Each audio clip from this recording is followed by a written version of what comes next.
Welcome in, everybody, to Fantasy Pros. This is Leading Off, brought to you by BetMGM, the king of sportsbooks. It's me, Joey P. With me is the Welsh. Again, 3 straight Welsh days. Again. What sort of Did you hear that contest disdain? did I win? Good Lord. You're No, like, I'm with Welsh again. it's the Third opposite of straight day. disdain. It is Okay. it is pure joy, and I'm grateful to the universe. You know, people like to talk about the universe that actually cares about their individual moments. I've clearly become one of those people where I'm very happy that the universe has worked out for me, that I have you here for an extra day this week. And of course, we're going to talk about all the crazy, wacky things that went on in Major League Baseball last night, and there were plenty of them. Welsh, let's start with Jock Peterson going absolutely bananas. 3 home runs, 8 ribbies. That's a pretty good night for Jock Peterson. I wonder if anybody picked him in the home run contest. I highly doubt it. I can't imagine someone did. It definitely is one of those where I'm just like, dang it. Why wasn't I there? You know what I love about Jock too? Jock has also turned himself into like a competitive division softball player. His body, he doesn't look like a baseball player anymore. It's what's so special, by the way, about baseball. And he just kind of like a me looking guy, like a you and me. And he just gets up there and he's just cranking homers, and he cranks 3 of them. And I think he also, that game was just wild in general. The Mets coming back how they did, the 3 homers. Mets baseball in general has been much watched TV, and Jock definitely will make you feel a little bit better just about, general athleticism for all of us. I like that. I always support those body types in Major League Baseball. I also, it's funny. I remember the arc of his minor league career, and remember how excited everybody was that Jock Peterson was going to come up. He had like a 400 OBP, I think, at one point in the minor leagues, and he was supposed to be this guy who was just going to crush everything. And that just never really happened. He became like a platoon player, kind of bounced around the last few years. I mean, certainly made an impact in Atlanta last year, but still it's kind of funny that, the more you look back, there's so many more Jock Petersons and maybe Jared Kelnicks than there are guys like Juan Soto. And it's just a good reminder in those dynasty leagues and those formats you play on. If you could acquire a good, young, talented major league player for a prospect, most of the time is probably a good idea. Would you agree with that sentiment most of the time? Yeah, I think most of the time. Yeah, there's nuance to all of it. But it is for sure. Like Jock is actually, he's kind of like the prototypical baseball player now. It's like at 240, there's some big power outputs. Maybe I go 0 for 10 with 5 strikeouts. Like, you never know. Like, he's going to keep you surprised. He's like a birthday present every day. You don't know what you're going to get. Absolute trash or the best player in baseball. So you're right. I feel like the league has come to Jock Peterson, though. I think that's more. I think he's been this guy, and the rest of the league is like, yeah, you know what? I think we're all going to do what Jock Peterson does. Lindor homers in that same game, drives in 6 runs. Again, crazy situation. 14 RBIs between those two. 14 RBIs. It's just wild. It's just crazy. I mean, could you imagine if you had those 2 guys in a DFS lineup? Yeah, imagine you won. You had to have won money last night. Syndergaard handled the Rangers last night, got a W there. Danny Jansen, 2 home runs of his own. A lot of home runs last night hit. A lot of weird ones too. But Vlad Guerrero goes deep after a huge cold streak, which is great because Vladdy hasn't hit a dinger in some time. So hopefully this gets Vladdy going. Are you hopeful that we're getting to the Vladdy hot streak, that we're right on the precipice of this? Yeah, because I got a bet slip that was most homers by Vladimir Guerrero Jr. I have a couple of those guys. And so, yeah, I'm very, very hopeful that can get picking up. I don't know if anyone's going to catch. Let me ask you, do you think anybody is going to catch Judge? And I say it like, it's kind of like hyperbolic, but like, it's May. There's so much time in front of us. The obvious answer would be like, yeah, dude, of course. But like, really think about like how dominant he's been, his lead he has. You really think anybody is going to like really catch Aaron Judge? Is he going to run away with this? With Judge, there's always that injury risk because we've seen it happen a lot in his career. If anyone can do it, I still think Alvarez is the guy to do it because that's a guy that can just go on these monstrous, the guys who can have those 3 home run games, those 2 home run games, like they're nothing. Jock like Peterson. It's not a big deal. Is that what you're saying? Jock Peterson's going to lead baseball? Jock Peterson's. Yeah. But those are the kind of guys that I would look to. But I think Judge is the favorite. He's the favorite on FanDuel over the weekend for that same wager you could make, and rightfully so, as he should be. And I think Alvarez was number 2. And Alvarez is that guy that I could really challenge him. I think Vlad could also. Yeah, there's a part of me that's not done. Even though I know he's got half of the homers that Judge does, there's a part of me that wouldn't be one slow month. With the injury stuff, it really kind of comes into play. I couldn't like, put Vlad to bed here on that scenario, but I just don't know if it's even going to happen. It's one of those where it's like, I think Vlad, I don't know what the number is right now. I had imagined that would look so juicy, whatever it's plus 800 for him to lead or whatever.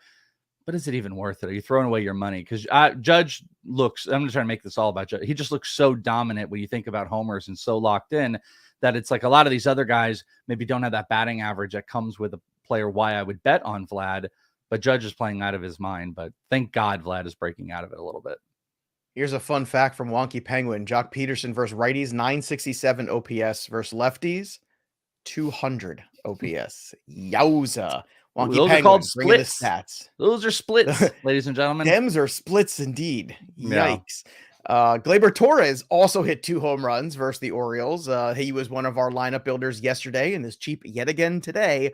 So it looks like Torres has finally found himself again, is back on track, which is huge for this lanky lineup. And it's something that they're going to need, especially because it looks like Stanton is going to get an MRI on that calf muscle. And here we go again. Yeah. I mean, this is the Giancarlo Stanton roller coaster that we're used to. Great productivity, cold streak, great productivity, injury. It's just, I don't know. It's one of these players that I always stay away from because I just feel like the juice isn't worth the squeeze. How do you feel about Stanton at this point? I've always been a Stanton guy, though, because I agree a couple years ago. But as far as where that juice was in the back end of the top 100 or outside the top 100. And getting that type of prolific power, I think it's really, really hard to pass up. But this is just another instance of it. I've got shares. I've absolutely got some shares of Stanton. I picked him as my home run call yesterday. Has not been as dialed in, but that's a dialed in team. It's frustrating. It's a reminder. It's a clear reminder of these injured guys. They all do it. That's the crazy thing is I get very like mush brained about injured players where a Pollyanna, I'll be like, oh, just think about the potential. And it's like, those guys always remind you. Buxton, who I consistently talk about, kind of just consistently remind you about those dings and misses and stuff like that. Stanton, this is what Stanton does. DeGrom, that's what he does. This is what these guys, Clayton Kershaw, it's what he does. That injury, it comes back, Joe, to the injury prone versus injury plagued. That type of stuff. Yes, I love that. My favorite argument we've ever had in discussion we've ever had. Frank Schwindel, also 2 home runs against Cincinnati yesterday. So Stanton wasn't the only injury out there.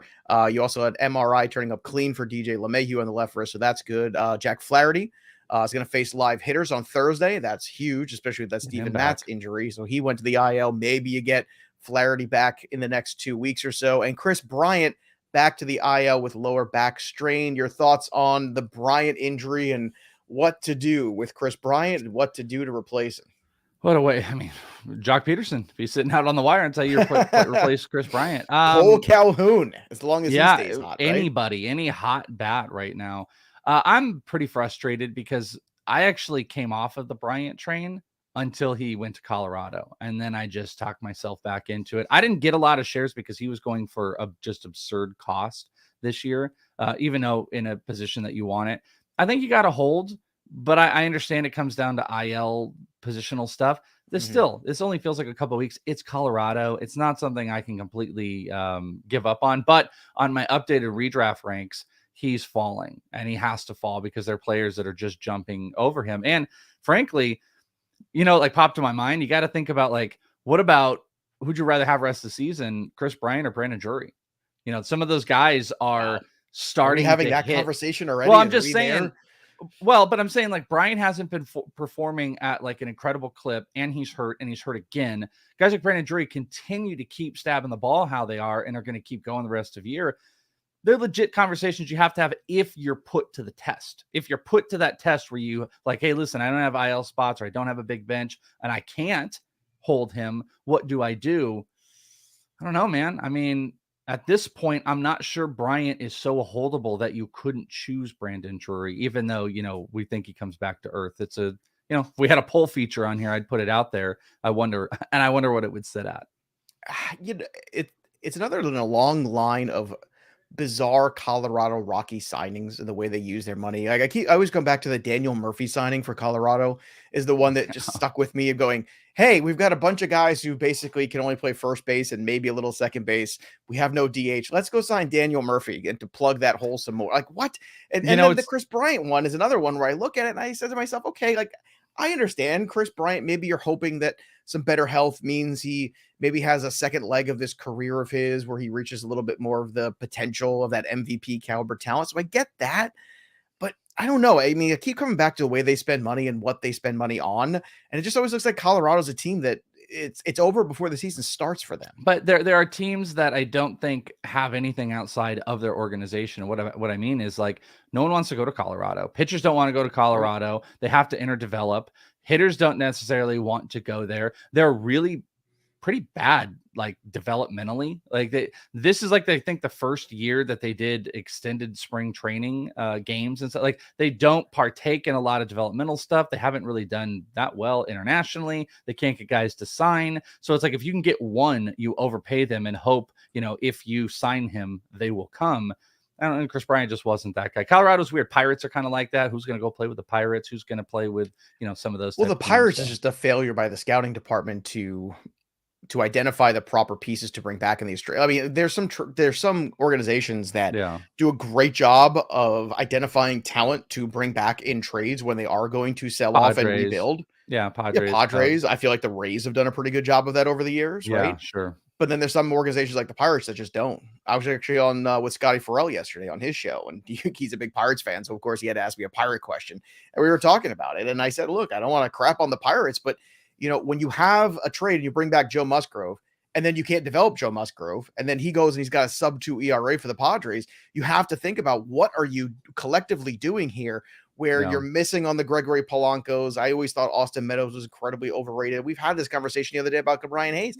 It's frustrating for Pirates fans because it's a really good fan base. And they were a kind of a fringe playoff team for a couple years there. And then to watch all of that after the McCutchen years just kind of get washed away is really frustrating because they're an unwatchable team, which is bad.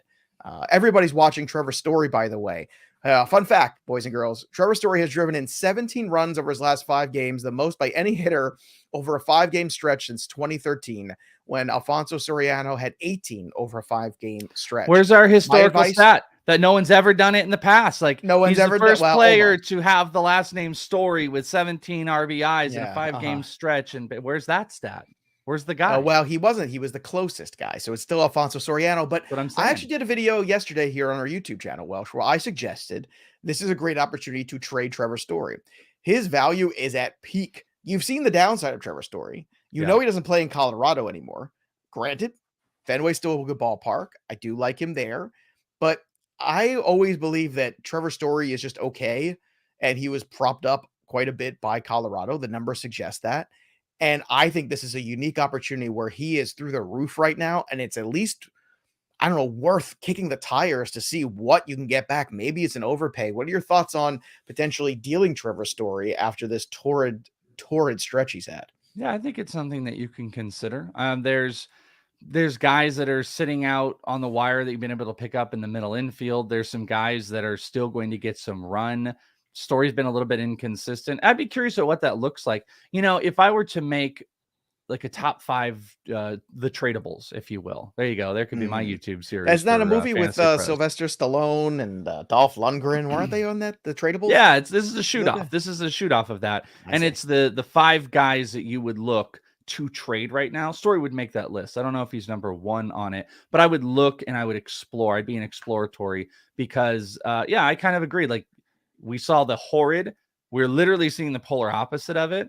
So can you be comfortable in the middle? I actually think you can hold because he's a shortstop and a second baseman, which is really nice for qualifications. It reminds me kind of like of Simeon last year, but you got to listen, especially if you've got any other options. And shortstop was deep. Middle infield was deep. So if you've got viable options out there, I would be looking at it for sure.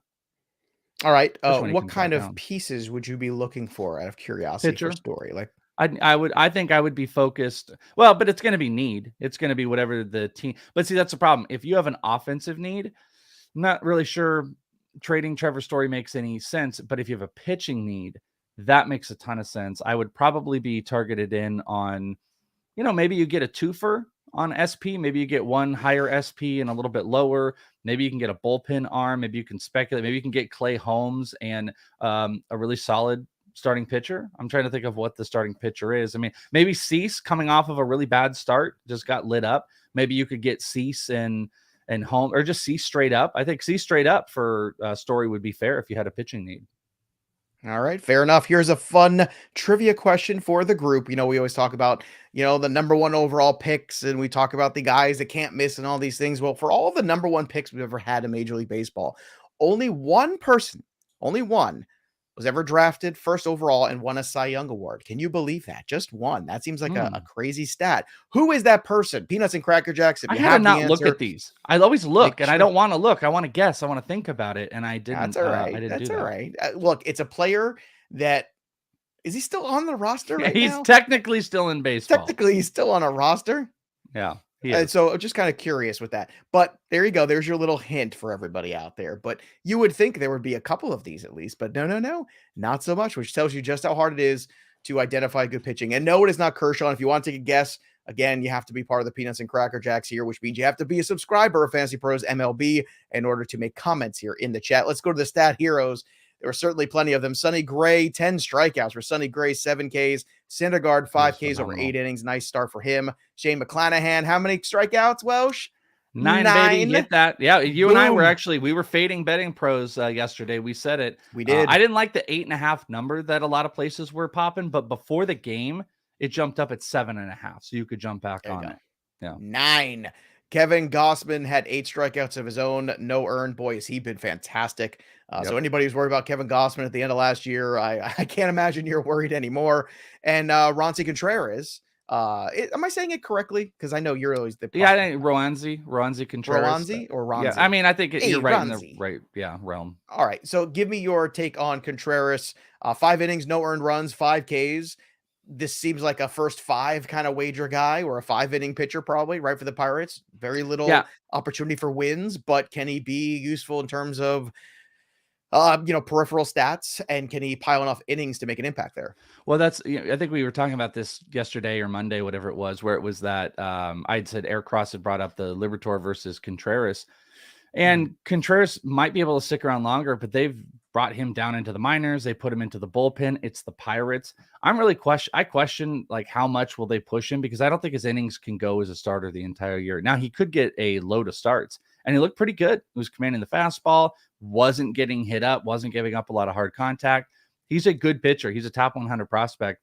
So I could buy in when he starts against suboptimal lineups, but I do think the league is going to adjust to him shortly, and I'm concerned that he's going to go back into the bullpen. So that's my level of where I'm at with him. I think somebody popped in Aaron Ashby. I just saw his name, and it's like, I would rather have Ashby than Contreras at this point, for sure. But he is someone to monitor. But I think he's going to become more of a streaming, like an optimized streaming option than he is a hold and don't cut guy. All right. Somebody did get the answer correct. Chris Sabo's goggles says Price. Correct. It was David Price. That was the guy. So I wouldn't have guessed that too. That would not have been the name. I don't think I would have. Because also you got to go back to like who were the top pitcher. I just don't remember, like that far back. Like who was the number 1 overall pick? It's funny, you don't get a lot of number 1 overall pitchers, typically speaking. Like, wasn't Mark Appel a number 1 overall pitcher, if memory serves? Mark Appel was a number. I think Casey Mize recently. Yeah, I actually remember. It would be fun looking back at Morgan was a number 1 overall pick. I remember because I had the baseball card.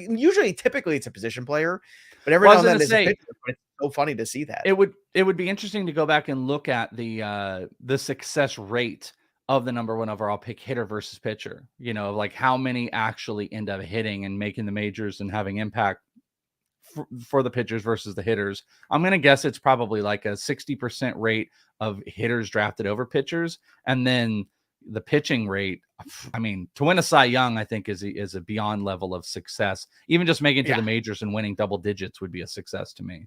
Well, I you know me. If we're going to start the rabbit hole, we're going to go down it. So let's have some fun. Casey Mize in 2018, obviously too soon.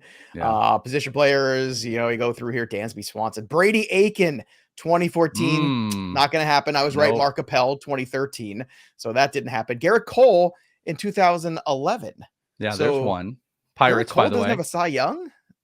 He doesn't, does he? No, I guess not. But if you want to go back to if we don't want to like focus on the Cy Young thing and just talk about success, that's a successful Oh, that's a huge guy. success there.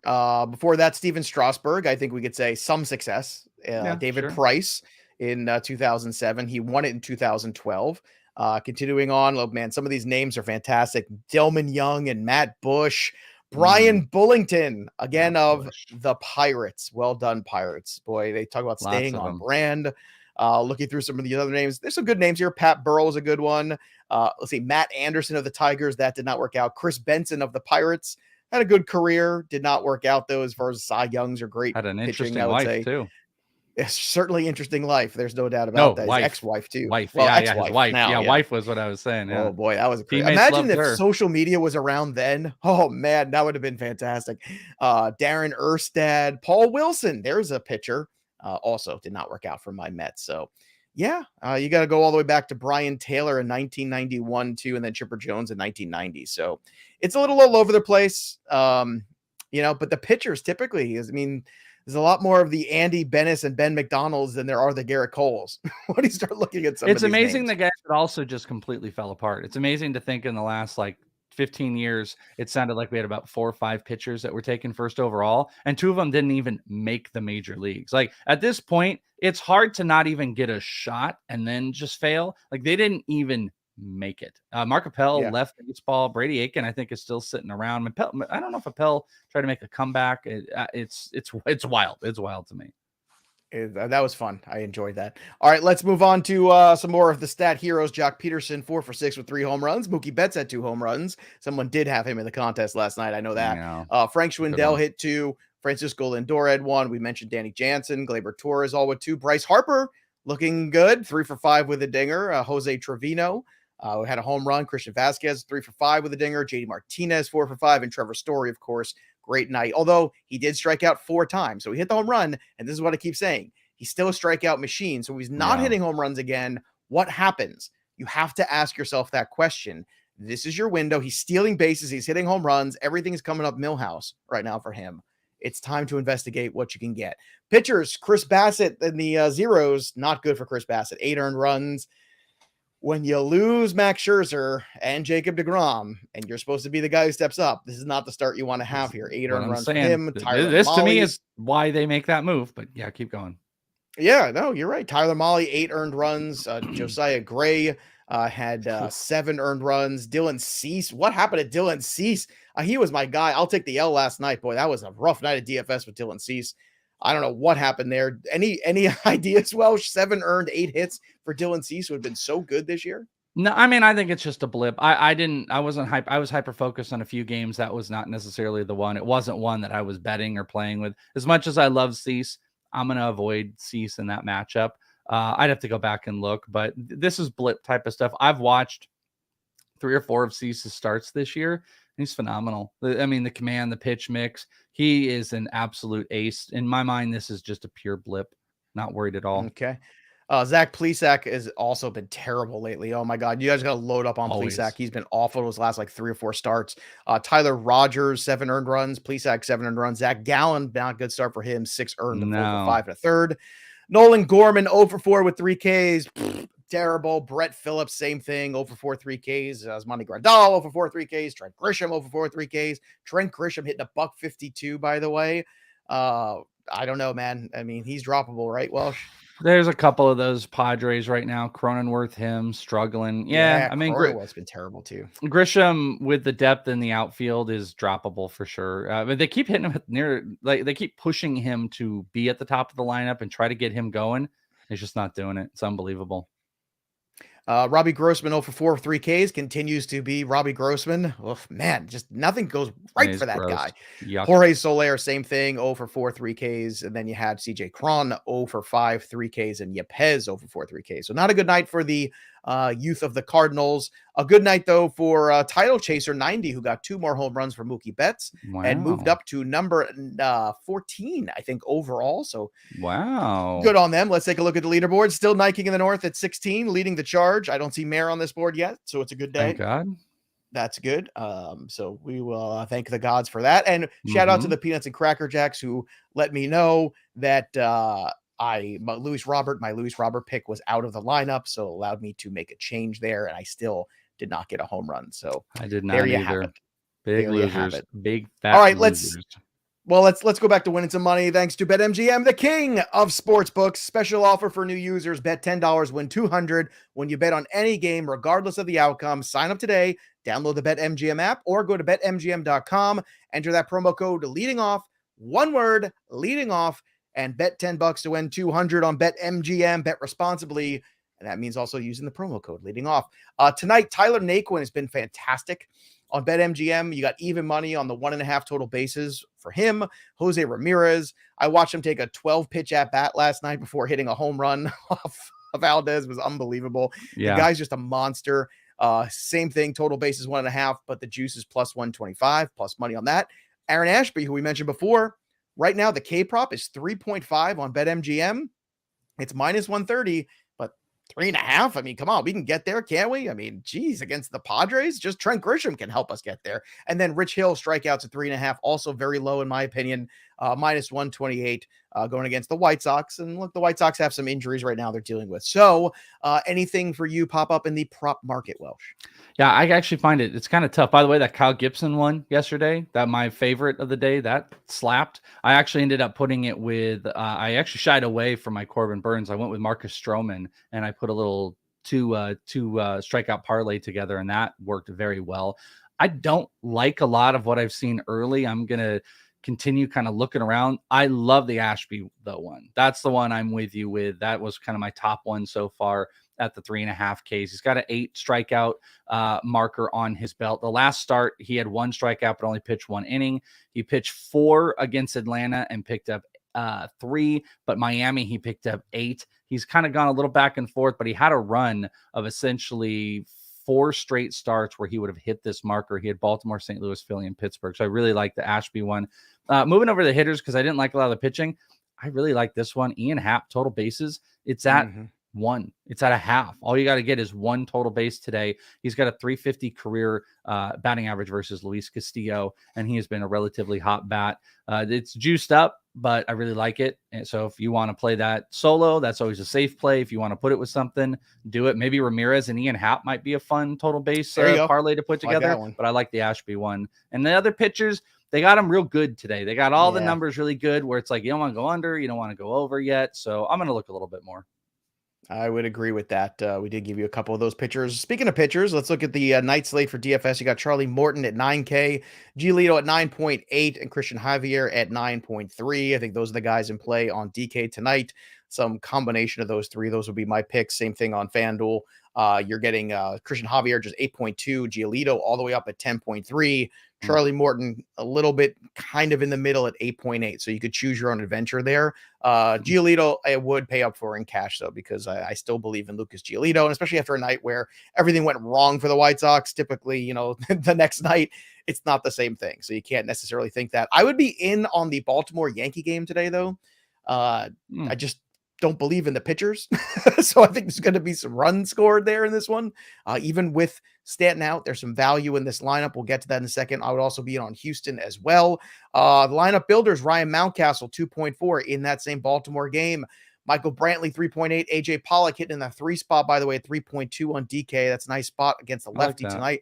Mitch Garver, 2.7. AJ Pollock, 2.7 on FanDuel. Adley Rutschman, 2.6 on FanDuel also. So let's go Adley Rutschman. In fact, I like Adley Rutschman so much. How about give Adley Rutschman a home run in Yankee Stadium from Joey P today? Let's go. Let's have some fun. Adley Rutschman, no moment is too big for the kid. So there you go. I'm going to go there. Where are you going for your home run tonight? Well, who's going? I'm going to go back to my roots. It's been since the 15th that this has happened, but we're going back to Byron Buxton versus the Tigers. We're going offense. We're going big flies. We're back to Byron Buxton. Let's go, Buck. Back to basics, back to Buxton. I don't know if this is from last night carrying over. I know last Mike night. I don't think he's carrying over Mike Trout for Mike Mayer. We shall see. He does like picking guys named Mike.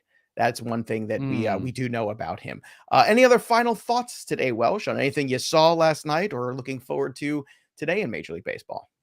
I wish I had something really good. The prop market was actually really fun yesterday. I felt like there was tons and tons to get. Today it's readjusted. I've been live betting a little bit, which I think has been fun on the back end of games. That's been a really good way to go. But the pitching performances are starting to get back to a little bit wonky. I'd say just watch it. Mhm. Garrett Cole getting hit. A lot of these guys, it's like you get the Dylan Cease blow up. This might be the time of the season. I don't necessarily think there's teams doing massive adjustments where you're seeing guys like Bassett and you're seeing guys like Cease getting lit up Yeah. because, teams are adjusting. It's kind of just the transitional period of what happens with these guys. You're moving into more summer, you're moving into more rigors. These guys have gone through, 6 weeks, 7 weeks of straight baseball, bodies breaking down a little bit, and they've got to find their ways to adjust. So I'd say prepare for the chaos a little bit. I think there's going to be, especially some pitching chaos that's going to be coming pretty soon. And whatever you think is chalk might not be so chalk. Chaos is a ladder, after all. The Yeah. Twins, by the way, a couple notes on them, placing Joe Ryan on the COVID-19 list and Jorge Ugh. Polanco sidelined due to a sore right ankle. Yesterday in the buy low video, Polanco is one of my buy low guys too, because he's just better than what you've seen. And if the ankle has been part of the issue or whatever has been bothering you, I don't know. All I know is he hit 30 bombs last year and he's hitting 200 this year. So we can find some love there for him. And if you want to see more of that video, be a subscriber of Fantasy Pros MLB. In fact, it just dropped yesterday, and I'm going to have the waiver wire pickup video coming out tomorrow. So make sure you're a subscriber so you know when those videos drop. And as always, we appreciate you hanging out with us.